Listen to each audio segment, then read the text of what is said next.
I'm Lilli Daus, and this is Grand Voyager. In this series, I travel the world to discover incredible places filled with culture, luxury, and adventure. Along the way, I meet the people, taste the flavors, and experience the moments that make each destination unforgettable.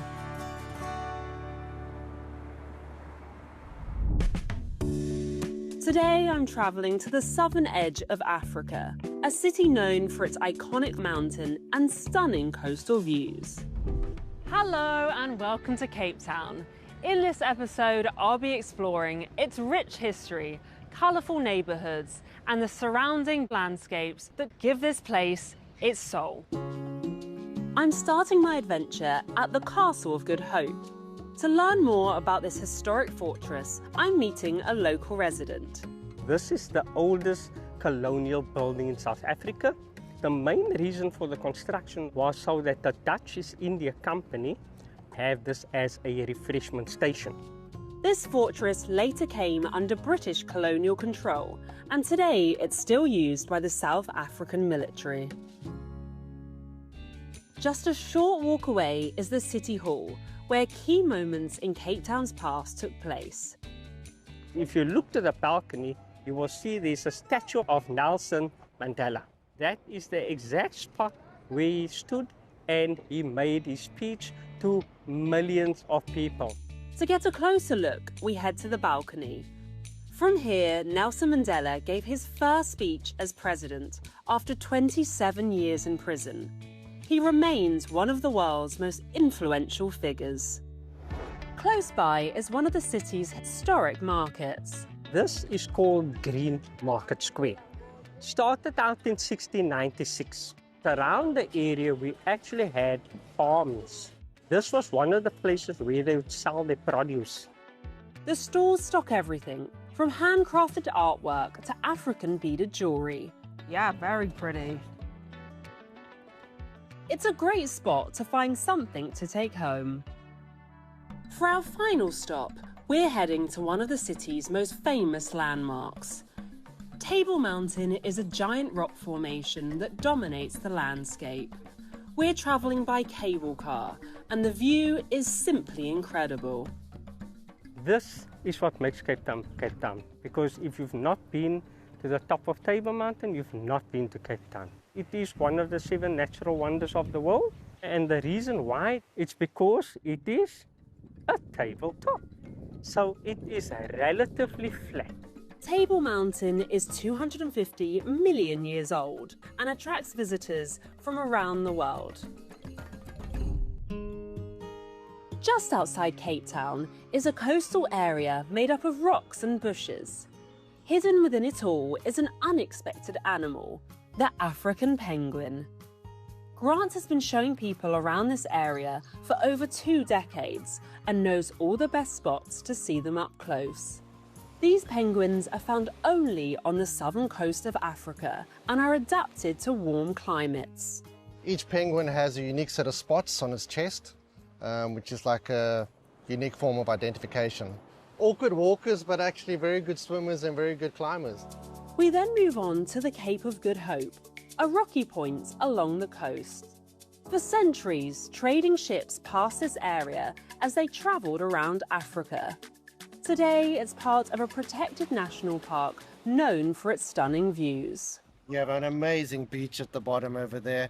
Over the weekend, this place will be packed. Great spot to hike. This is what Кейптаun's about. I mean, natural beauty. Further along, there are several other viewpoints, with a lighthouse, coastal walkways, and dramatic rock formations.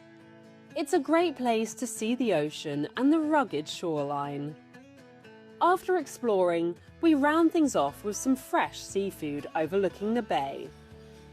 The perfect way to end my experience.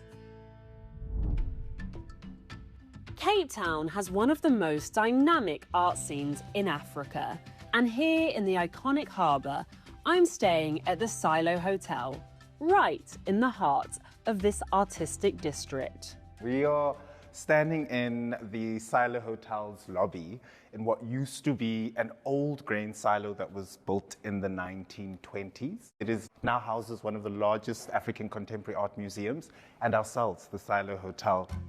The hotel is designed as a gallery with artwork from every corner of the African continent. Upstairs, the artwork continues with everything from sculptures to the architecture itself.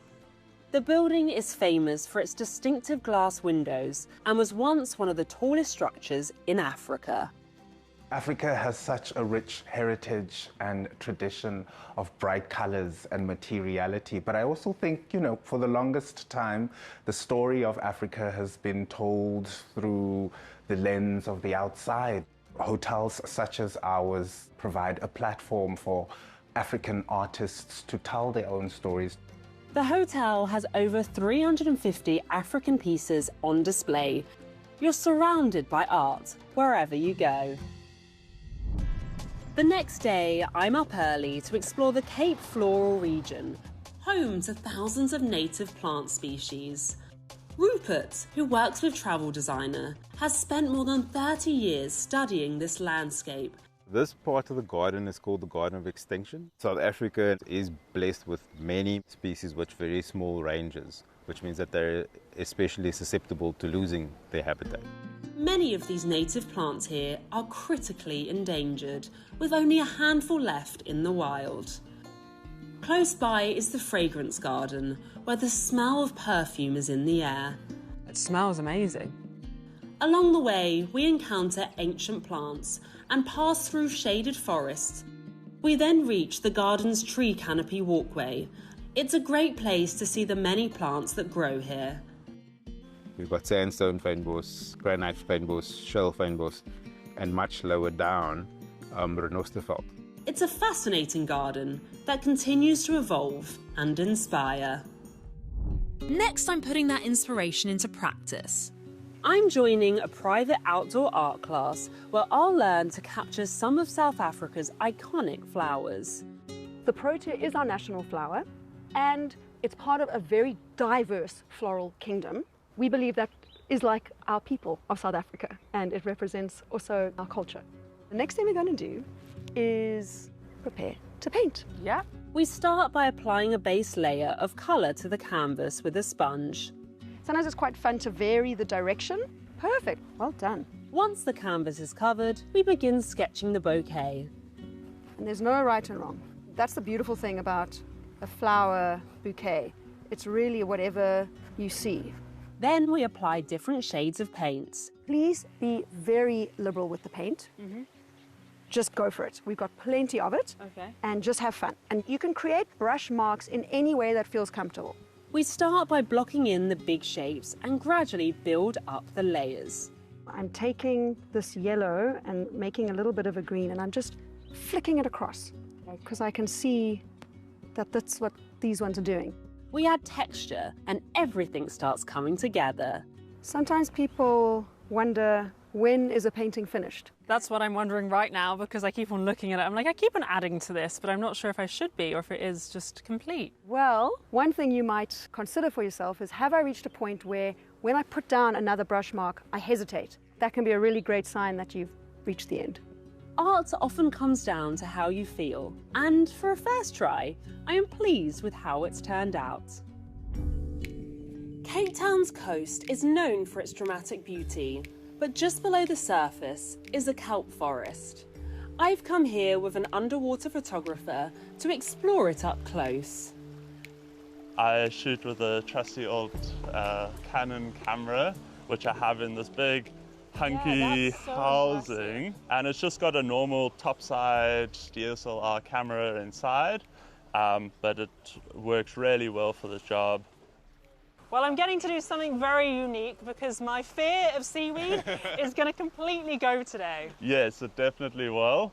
You'll be completely immersed by the seaweed, and yeah, there's no other way to avoid it. We put on the snorkeling gear and prepare to head into the water.